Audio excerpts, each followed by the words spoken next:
Bob Broderick, the developer of the Reserve, and I want to walk you through a home we have available for rent. This home is currently sitting on phase 2, which we are years away from implementing, so we wanted to fix up the original farmhouse and make it available for rent. It is a beautiful home. It's a little bit older, crawl space, some fun things, but I mean, it's just a great floor plan. Tons of room, 4 bedrooms, big kitchen, big dining, great porch, amazing views. You're going to be leasing the home with rights to roughly 40 acres and limited pond access. So I've got to stress, I really want to go over what your rights are, what they're not, what is included, what is not included, and I hope that this interests you and you will contact us about coming to view this home and hopefully become a renter. Okay, so the property corner, your boundary to the west is literally County Line Road. Your boundary to the south is literally Covell. You have a shared driveway that I'm standing on right now. The sharing goes up to and includes the metal shed, which we have over to the side. Your boundary to the east is the tree line. You can see my tree line over here, and I will show you as we flow through in a little bit the continuation. But it ends to the north at the oil field road, which is a gravel road that we'll be able to point out in just a few minutes as well. We use the metal shed for storing our farming equipment, and we do have access to it. The rent on the home is $2,600 a month. That does include your water. But the reason it includes your water is I will very rarely, I mean $5 a month, we will be borrowing an extension cord from you just to run a power washer to wash our equipment, and once in a while to fill up the air in our air compressor to air up our tires. So it's kind of a trade-off. We take care of the water, you let us put in our extension cord for those two purposes. We're not going to be running music, we're not going to be doing anything else. Guys will just be coming out to get the mowers. Now, we will mow this area around your house. We do not take care of the rest of the 40 acres. We do not weed eat. We will get on our big old zero turn and zip through this for you during the spring and summer months. All of that is included. Now, I say that like a negative. I should say it's a positive. Holy cow, your water is included. And by the way, up to $100. If you decide, hey, water's included, we're just gonna leave the faucet running all day, that could be a problem. But the water is included, the mowing is included. It's an amazing house. You got all this room, get a 4-wheeler, go romp around. Let me go over some of your limitations, and now we're gonna kind of do a little bit of a fun walkthrough. All right, so if you lose me, forgive me. This is more about the video. So Tom, as we start, you can see our little 3-acre area we're gonna mow. We have a tree line to our south. You will see in a minute the farm space over there. Now, if you are a hunter, you do have the rights to hunt the area that is between those trees and County Line Road. You do not have the right to hunt any area to the east. Period. Don't shoot a gun that way. Don't shoot an arrow that way. It is 100% completely, totally off limits for such purpose. Over here, however, we already have a tree stand. It's sitting right next to the tire swing, and there are a ton of deer. There are turkey. There are others. I strongly encourage you. I will tell you, be very, very careful. If you're in the tree stand, make sure you're shooting down because cars aren't that far away and your bullets would reach them. If you're not a hunter, nothing to worry about. So as we come along, as I said, we have a shared driveway. You have this yard to enjoy if you want to. Nobody ever does, but we keep maintained.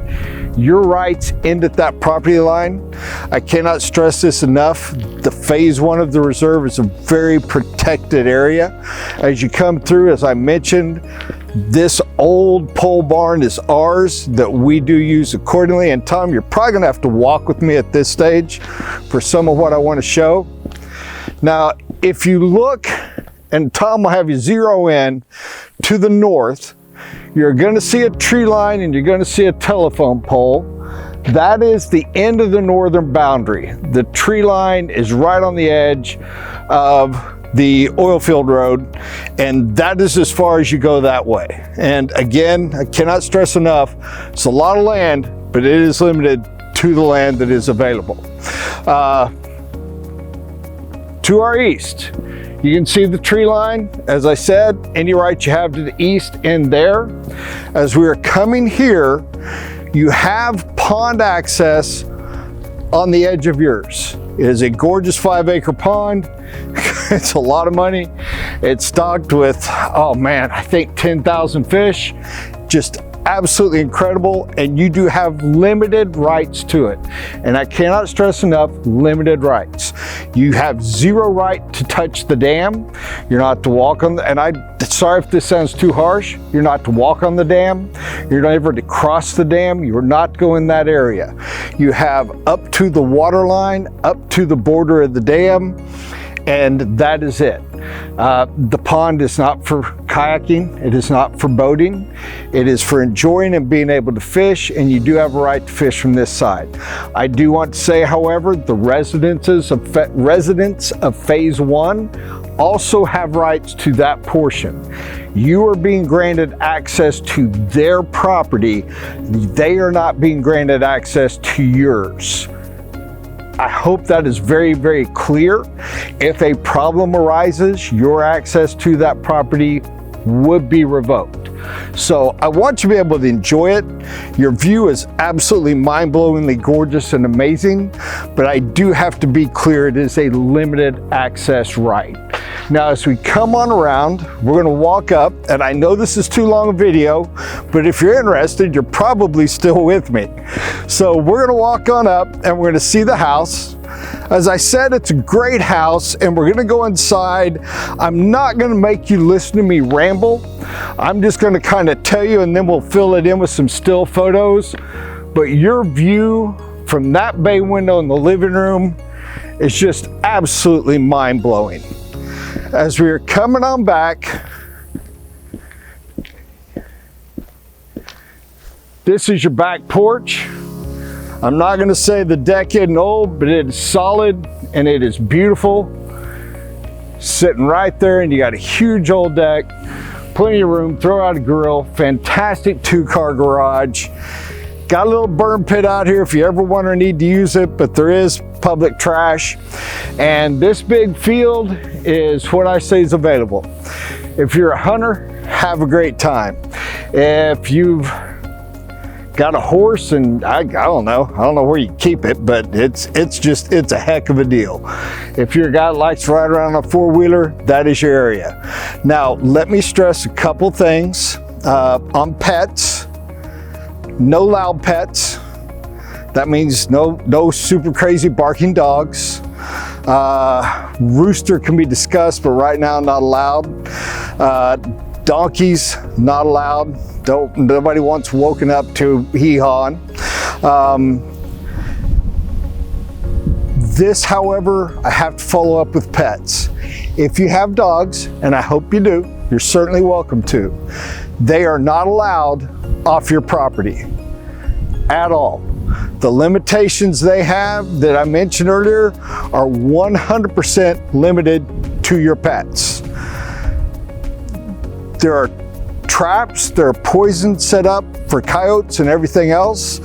I'm going to say this, if one of your dogs gets off your land, it is a 90% chance your dog will not survive. I do not say that harshly. I do not say it meanly. I say it as a man who loves dogs. Please, please know this rule. Your dog has to stay on your side. And there are penalties if it does cross over. So I hate to say that, but it's absolute truth. Cannot be varied off of.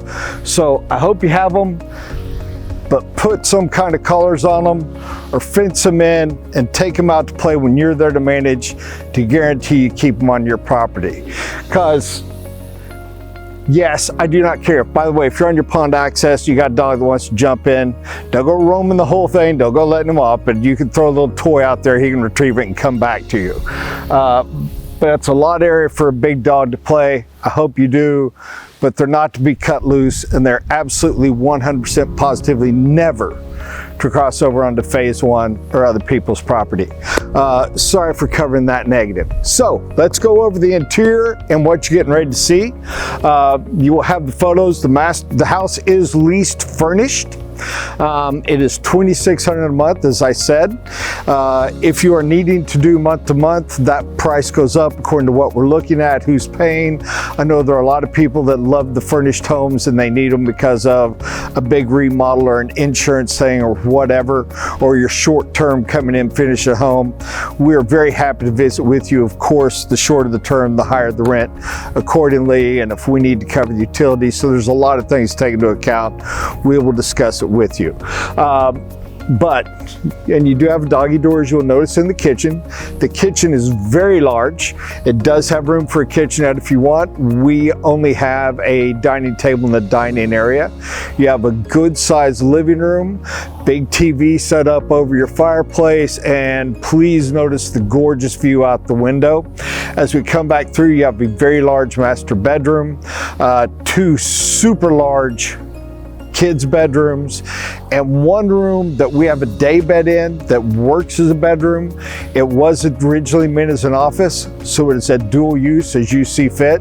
Washer and dryer are included, two large bathrooms, and I hope you like the house. This was way too long, and there were a lot of negatives in there, and I apologize, but I got everything in I think I wanted to say. Please give us a call.